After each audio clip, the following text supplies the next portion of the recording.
Hey guys, this is Cameron Rhodes with the Guided Trip Fly Fishing Podcast. Wanted to thank everybody for tuning in to this episode. In this episode, I discuss fishing on the San Juan River and discuss my day that I had on the San Juan River. I had got done fishing, had a couple beers, and was hanging out in my truck at the camping spot. And so you'll have to bear with me just a tad. I tend to ramble towards the end, but definitely want to thank everybody. I had a good time with this episode and enjoyed fishing out there. You can find me at cameron.rhodes on Instagram, at The Guided Trip on Instagram, or you can email us, theguidedtrip@gmail.com, and let us know what you think of the podcast. Thank you. Enjoy.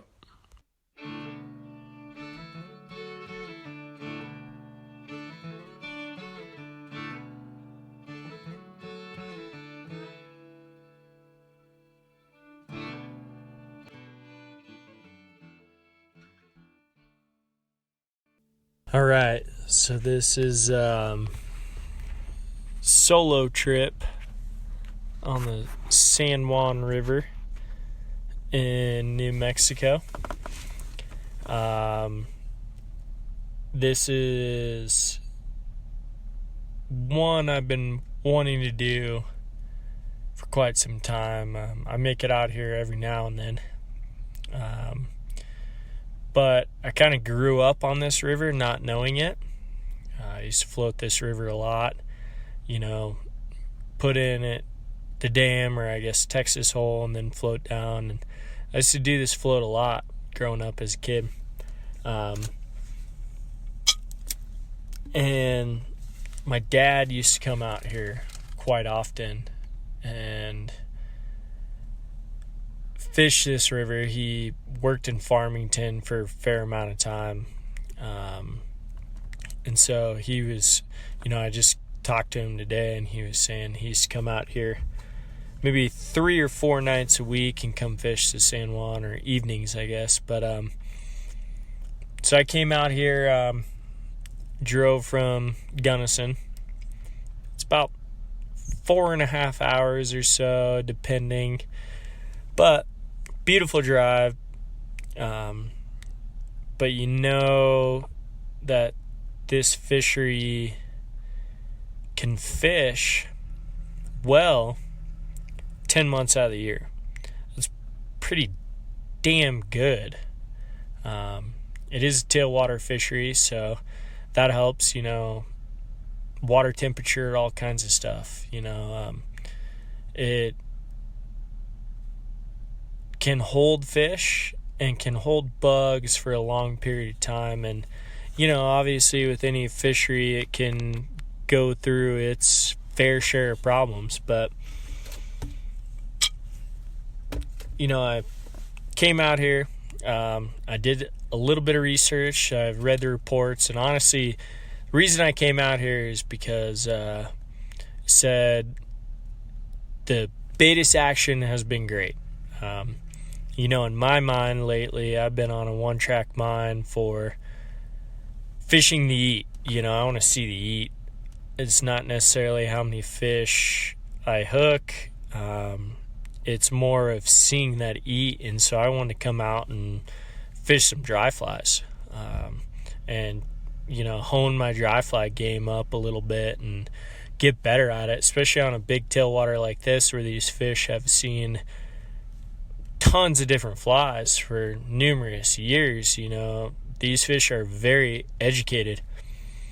And I've talked on this podcast before about how I'm not very stoked to fish tailwaters, but this is a big tailwater. This is a lot different than fishing the Taylor tailwater right there at the CNR, or Paco Chupac, or it's not small water, it's big water. It's a giant river out here.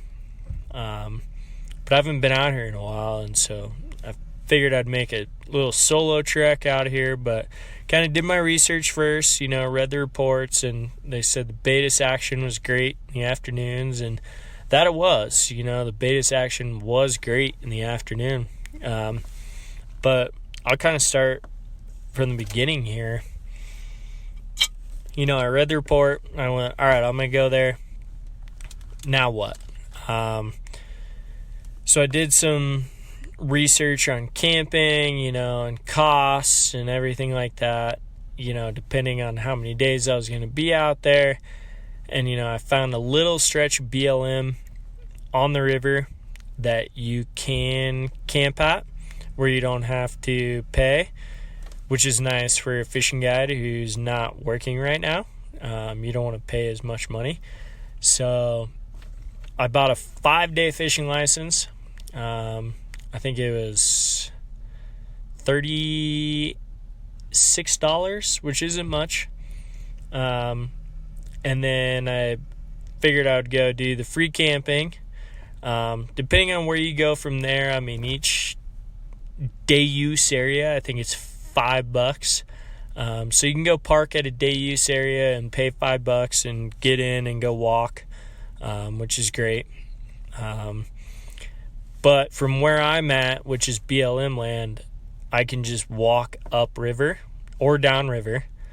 Since I'm accessing through BLM and my truck is parked at BLM, I don't have to pay, which is nice. Like I said, for somebody who isn't working right now, I don't have to pay.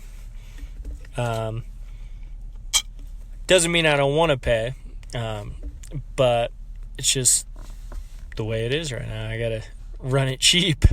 So found this BLM unit today. Camped last night, drank a couple beers, tied some flies, made some dinner, hung out, and went to bed and woke up pretty early and started getting my gear together and decided I was going to walk up. There's some braids up from where I'm at. I'm parked at what they call Simone Canyon. I thought it was Simon, but I guess it's Simone. And I walked up from there, and there's a ton of frog water. The whole way up, for the most part, is frog water. But it's not that far of a hike, maybe a mile or so, and it's all flat. It's not like you're hiking in giant canyons or anything. It's all flat, so it's real mellow hiking. But you go like a mile and a half up, and you start to get out of the frog water. And you start to get into a little bit more riffly, a little bit more current, which I'm used to. I hate fishing frog water. I'm not a fan. I know there's fish in there. I know they eat, but, my theory about it is that, the slower the water, the longer the time the fish has to look at your fly, and it's going to be a lot harder to catch fish in there. Doesn't mean you can't. It just kind of means that, for me, it's not my type of water. I want riffly, I want seams, I want holes, I want shelves, I want all these different types of things that I want to fish. I'm not just going to waste my time on frog water. So I keep moving up, and there's tons of beaver activity, and you gotta watch out for all these trenches and beaver holes and all these things. And so a lot of the time you're walking in the water, but you got to keep your head down because there's all these trenches everywhere, just beaver trenches heading into the bank or whatever. And so there could be, a 3-foot drop from 6 inches of water to a 3-foot drop. So you're constantly head down, just looking at the water, trying to make sure you're not going to fall in a hole or fall in a trench. But once you kind of get out of the frog water, you move up, and there's some flats. I believe what I was fishing today was called Lunker Alley, is what they call it. I thought I was close to Batis Bend, but I guess not. It's called Lunker Alley. But basically, you walk up, and you start to see some more riffly water and some shells. And in the morning, I was nymphing and kind of fished this little shelf and hooked a couple. Kind of right off the bat, hooked a couple, but you're fishing so small and barbless and such small tippet that you either break them off or they just pop off. That's just the way it is. And, everyone's kind of learned to live with that, where they're like, that's just the way it is. You break them off or you pop them off. Because they require you fish barbless. But I'm not used to fishing 6 and 7X tippet. And so it's a little bit different. The first couple fish I hooked, I was horsing, like, hey, let's get in here right now. And I wanted to net them and pump his stomach so I could figure out what they're eating and, figure that all out. But I couldn't. It took me a long time to actually net a fish. But what I did was I kind of fished this hole for a minute. I hooked 3 fish, never landed one. Fought them for a minute, popped off. I think I broke one off, but popped off, a couple more, saved my flies. But I was like, all right, well, I'm here to fish. Let's keep walking up. So I walked up and finally got to some water, where I was seeing some rising fish. And that's what I came here for, was to find rising fish. I've been wanting to hone my dry fly game a little bit more on some more educated fish and, really learn more about fishing dries and how to fish them better and more efficient, especially to educated fish. So I sat down and I was kind of rigging up some stuff, and these midges were just all over my waders. I mean, just everywhere. I started watching the water, and all these fish were rising, and you could see them. I mean, you could see them elevated in the column, and they were coming up and eating midges off the surface. I do not have any midge dries. Like, I just don't.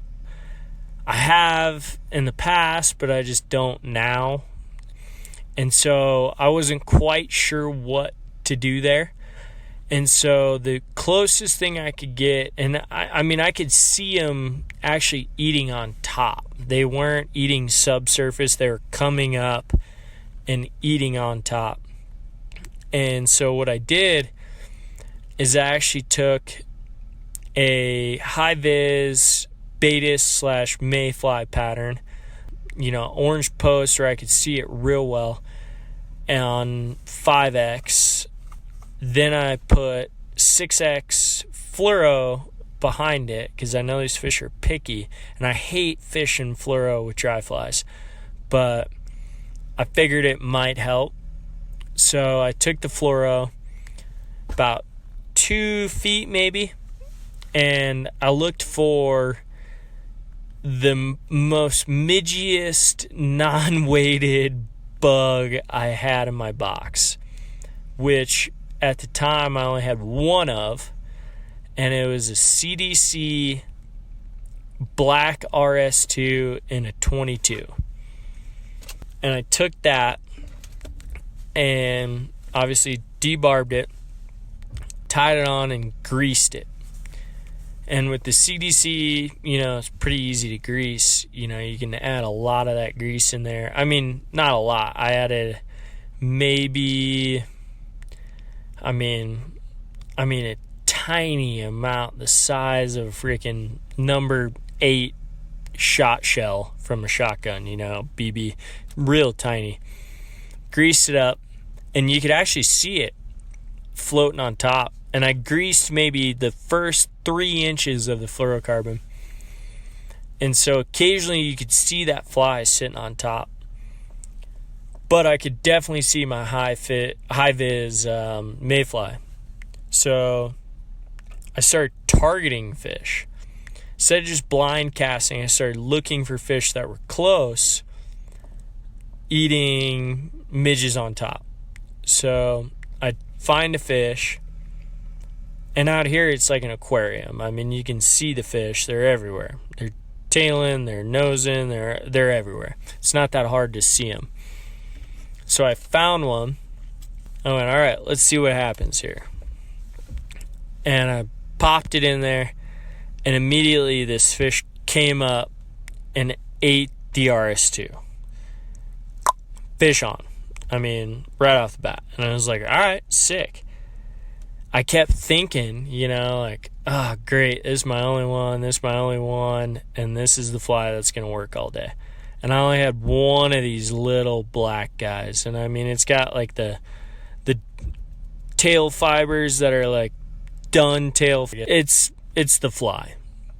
And so every time I'd hook a fish, I'd cut it and tie it back on and make sure the knot was good. And basically what I started doing was, if fish started rising more and more, and I started getting into more riffly water, and I'd find a fish and I'd go, all right, that's the one. And basically I'd walk along the bank holding my dry flies in my left hand, holding my rod in my right hand, and I'd walk and I'd go, I started hunting, where it was like, all right, find a fish you want, and then watch them for a minute, watch them eat, and you'd watch a fish eat a couple times. You got the rhythm down, how fast they're eating, how consistently they're eating, and then I'd put one in, and boom, fish on.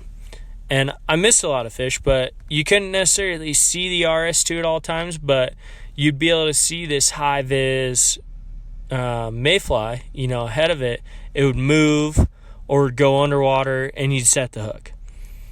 Or you might see a rise behind it, and you'd set the hook, and then it was a fish on. It was more efficient for me to target fish instead of just blind casting to where you'd think fish were. You'd actually be able to... I mean, these fish have seen lots of people. They don't spook. They're not going to go disappearing if you go walk up on them. I mean, I'd walk up on fish and they'd sit there and hang out, and you'd walk around them and they'd still sit there and hang out. It doesn't mean they're not willing to eat a fly. And if you have the right fly with the right presentation, you can definitely trick them into eating it. And I think what worked for me is I was a little bit, I was thinking off the spectrum a little bit of what most people fish. And it was a little bit less invasive, I guess, than trying to throw a big dry fly to, or like a dry dropper. It was more of like, hey, I'm going to grease this really tiny nymph into floating. And they were smoking it for a long period of time. I mean, you'd find a fish, and every time, you'd catch a fish, you'd blow your RS2 out and then re-grease it. And I didn't dry shake it or anything. I just grease it back up. And it would float again. And so you just kind of cast out and watch your high-vis May and wait for, once you find a fish and cast to them and kind of learn the program, then you cast ahead of them. And I'm fishing upstream, so you cast ahead of them, let it float down to them. And I mean, I'd say 7 times out of 10, they'd eat it. And sometimes you'd find a finicky one where they didn't want to eat it, but most times they would. And it was unbelievable. It was so much fun to watch, because you could just pick fish off, and you could find a fish and go, I want that one, and find it, cast to it, do your education on it, figure out its timing, how many times it comes up within a minute, and figure out, all right, I need to place this cast at this point in time, and then put it in, and then it would eat. I mean, almost like, clockwork. It was unreal. And I was fishing to a big fish. I saw this tail, and it came up, and I went, oh, that's a big one. That's a big fish. That's a good tail. I mean, this is probably like 11 o'clock, 11:30 in the afternoon, or I guess in the morning. And it was fishing good, and so I casted, and mind you, this is the only fly I got. It's the only one that I found was working. I had just caught a fish and I didn't retie. And I'm fishing 6X and I never fish 6X and I hate it. And I don't want to. I even bought 7X. I've never bought 7X in my entire life. I bought 7X today. So I casted this fish. I see him, or her, I guess. I see him. I'm all right. Timing's right. I put it in there. He or she eats. Boom.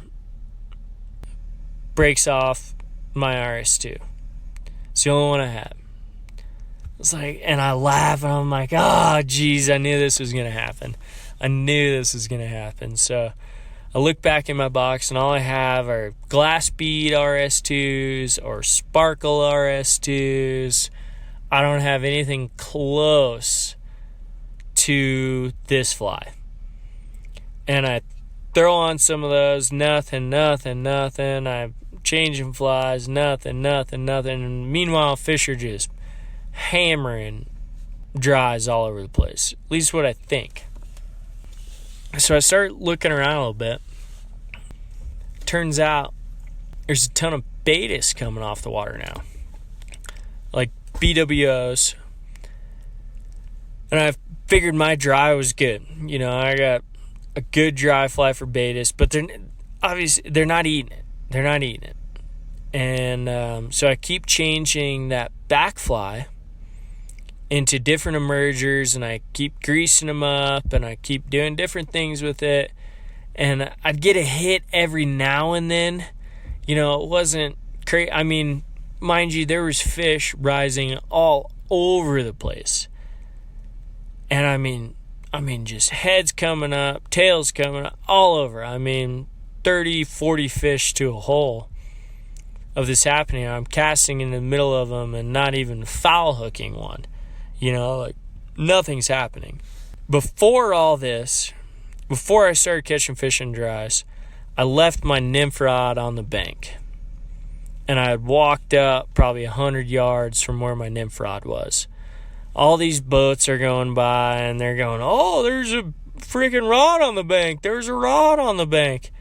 And I keep yelling, oh, it's mine, you know. And I finally decided, all right, fish aren't eating my dry fly anymore. I'm going to go grab my nymph rod. So I went down, grabbed my nymph rod, ate a sandwich, kind of watched the fish for a little bit, hung out, trying to see what they're eating, you know, because I was in a good spot where I could actually watch bugs and watch fish come up and eat.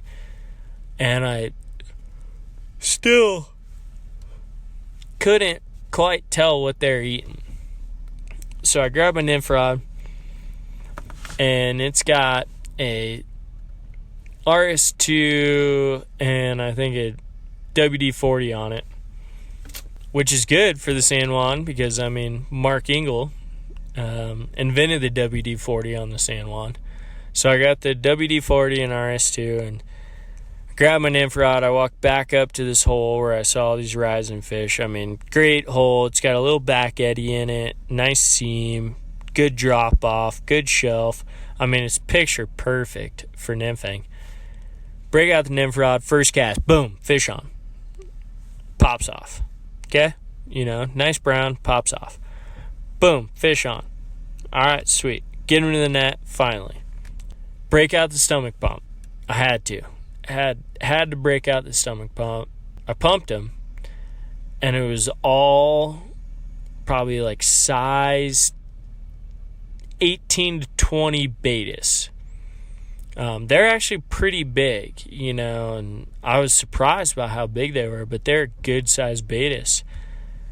And these were fish that were coming up and rising. At least you think they're rising.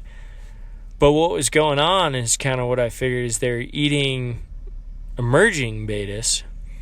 And so you'd catch a lot of fish on the rise when you're going to recast again. You'd catch a lot of fish on the rise. You didn't necessarily catch too many fish on the swing, but you'd catch fish picking up to go cast again. And so you learned to almost just pick your rod up slow at the end of the drift and then cast, because occasionally you'd have a fish on that rise. So I broke out that nymph rig for a little bit, and immediately it was like boom, boom, and then it would shut down. And so I changed flies, boom, boom, boom, fish on, fish on, fish on, and then it would shut down. So you change flies, boom, boom, it was off. And this happened for about an hour, and then about 2:30 or so, it just shut down. 2:30 p.m., obviously, not in the a.m. I'm not fishing 2:30 a.m. But it just shut off again. So about 2:30, I kind of fished it hard and changed a bunch of bugs and kept fishing. And I went, screw it, I'm done. I've caught a fair amount of fish. I've had a good time. I feel like I've learned a lot about this situation. And I'll go to town. I'll go check out the fly shop and grab a couple flies and, for what I want to fish in the morning. So I got to the truck and this guy was rigging up. I asked him where he was going because I had just hiked 1.5 miles upstream. I asked him where he was going. He goes, "Oh, I'm going straight out right from here." Oh, right from where I'm camping. This guy said he hooked the biggest fish he's ever hooked in his life straight out from where I'm camping. So it turns out I didn't need to go that far. And I've talked to multiple people now, and they go, "Why didn't you just fish right where you're camping? Why did you hike that far up?" I don't know. I needed a hike in the morning. So tomorrow will be a little bit different. I'm going to go hike in the morning, go hike up, go fish some dries, and then come down and fish in the afternoon, and then probably head back towards Gunnison.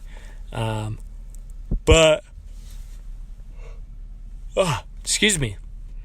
It's only 7:40 at night and I'm yawning. This is a nostalgic fishing trip for me. I'm doing it solo, but I used to come fish the San Juan River a lot when I was a kid and float the San Juan River, and that's really when I got really into fly fishing, was on the San Juan River. I got my first pair of waders here on the San Juan near Navajo Dam. There's only a couple fly shops here and a motel. And so this, my dad used to come here. He used to bring us here. And so this is kind of a nostalgic trip for me, trying to live up to some of these shoes, or fill these shoes, I guess, and just camp and hang out and fish here. And I've already learned a ton today. I learned a lot.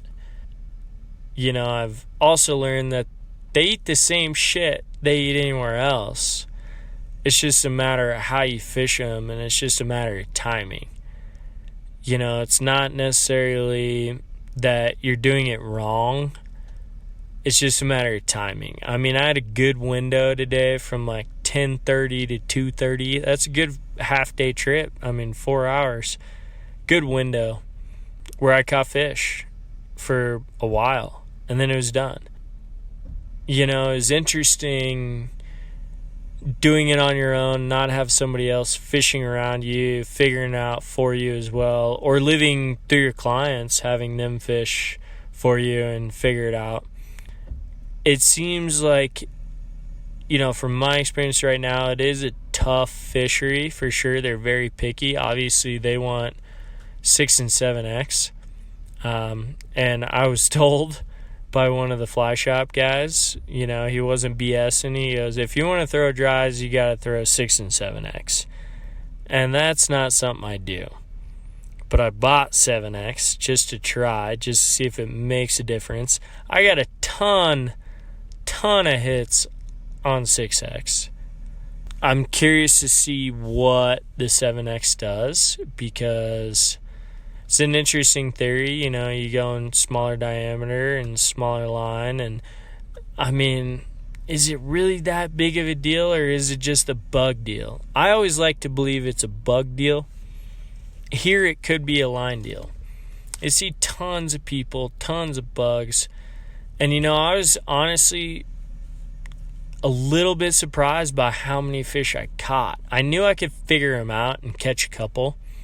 Just being a fishy guy, you roll into a place and you can catch fish. And I had hooked some fish and I was like, all right, I'm getting it figured out, I guess. But I didn't realize, it's tough. It is. But it's just like any other fishery. They eat the same shit. And you can throw the same thing. For most of the day, I threw a pheasant tail. And I caught fish on a pheasant tail when I was nymphing. I caught tons of fish on the pheasant tail. It was great. Nothing huge, but good, worthy fish on the pheasant tail. And the pheasant tail is amazing. It catches tons of fish. But I also threw flies that these fish probably haven't seen because they come from a different area. Or my flies come from a different area, come from Colorado. Everyone has different fly selection and different, every fly shop has different fly selection. And, we throw different things here and there. And so I was throwing flies that these fish maybe hadn't seen. And I definitely attribute some of that, or some of the fish I caught to that I was throwing things from a different area that were very similar in size and color, but flies that they'd never seen before. And that helps. But I did have a moment today where I lost a lot of faith in one of my go-to flies, dry flies. Now, I've never said it on the podcast, and I still won't. But I maybe had 2 eats on this dry fly, and I thought for sure they were just going to smoke it. It turns out they weren't actually eating the dry flies. They're eating emerging bugs. So I was seeing noses come up, and I was seeing tails, and I was seeing fish rise, but they're eating bugs on the rise. They weren't necessarily eating them as dry flies. They're eating bugs on the rise, emerging bugs. And that was a tough thing for me to handle. And so that's when I broke out that nymph rig and, started banging them up a little bit. It was good, and this is a good learning experience for me. I'm going to fish again in the morning, and I went and bought some flies and some different flies that I can use as dries. Not necessarily dries, but more emerging flies that I'm going to try to fish like a dry fly and see what happens. But I think a lot of these fish, good buddy of mine says fish can't look down. So these flies were moving up in the column and they'd eat them.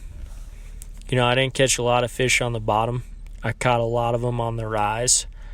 And, short nymph rigs are pulling it up and you'd catch fish. And so I'm going to try to fish some different techniques tomorrow where I'll actually fish a bug that's sitting just below the column behind a dry fly and kind of see how that goes. It'll be interesting. I had a blast today watching fish in the morning. It got difficult in the afternoon once the beta started coming off, but in the morning it was really good for midges. They were definitely eating midges on top. They weren't eating them as emergers. They were eating them on top. And so that RS2, greased up, was really crushing it. I got a couple RS2s with some foam on them where they'll float a little bit better, and I'll grease them up and kind of see what happens there. It'll be entertaining for sure, but I just want to give you guys an update. This is a good trip for me. Checking out some some river that I used to fish when I was a kid and just don't know a ton about anymore, and just learning about it and just experiencing it and camping in the back of the truck. And shout out to Sportsman's little bar here, and they got a badass green chili bacon cheeseburger that will blow your socks off. Go drink a couple beers there and hang out, and talk to a couple good guides there and BS for a while. And it's good shit. I mean, this place is an unbelievable fishery that you can fish 10 months out of the year, and it's absolutely insane. I don't want to blow this place up too much. I mean, tons of people know about it, but great fishery, great time. It's definitely one of those you got to work for, and you got to pick your battles, and you got to hunt. You got to hunt for fish. It's not, especially peasant fishing like I'm doing. If you're walking, you gotta hunt and pick your battles. You're not gonna catch every fish in the river. You never will, but you're not gonna have one of those days that was unreal. It's funny. I was talking to a guide in the bar. We were, BSing, just talking about different shit, and we heard these other guys that weren't guides. Or I think this guy would have known them. They go, well, I caught 24 fish in 2 hours. And this guy starts cracking up. He goes, you hear that guy? He got 24 fish in 2 hours. And I looked at him, I go, I'm not that good. I'm not catching that many fish. And it's probably a bunch of bullshit if I had to guess. Because I fished a lot of water today, and I didn't see a ton of people catching fish. Not to say there wasn't a lot of people out there catching fish, but the number of people I saw and the number of boats and everything, I didn't see a ton of people catching fish. And I was out there before anybody. There was nobody on the water when I showed up.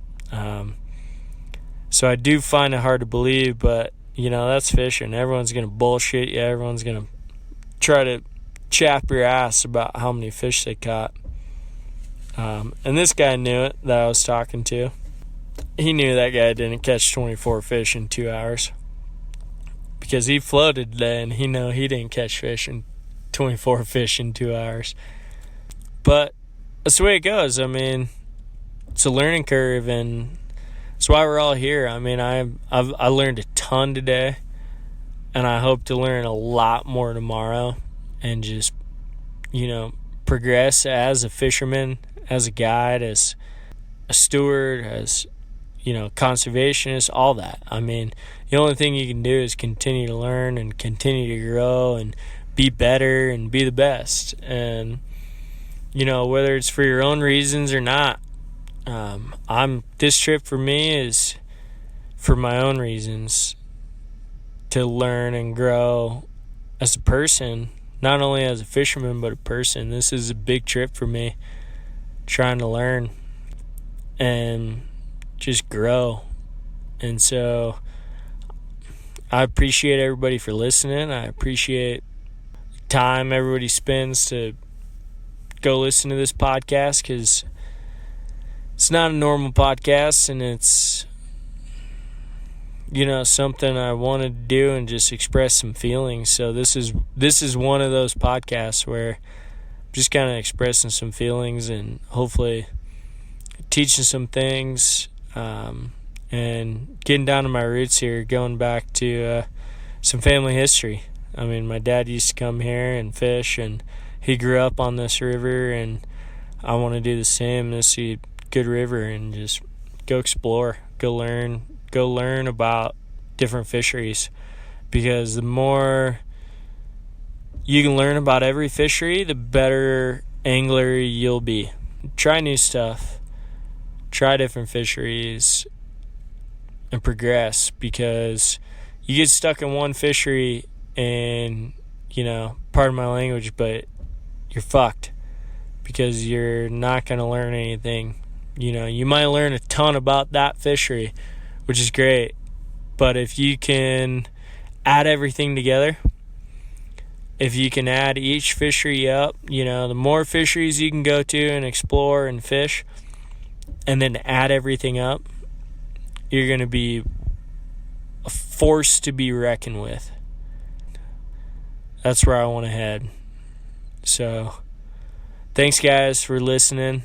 This is a solo trip to the San Juan, the guided trip, Cameron Roads, on Instagram at Cameron Roads, at the guided trip. Email us, theguidedtrip@gmail.com. Let us know your thoughts. Appreciate it. Thanks for listening, guys.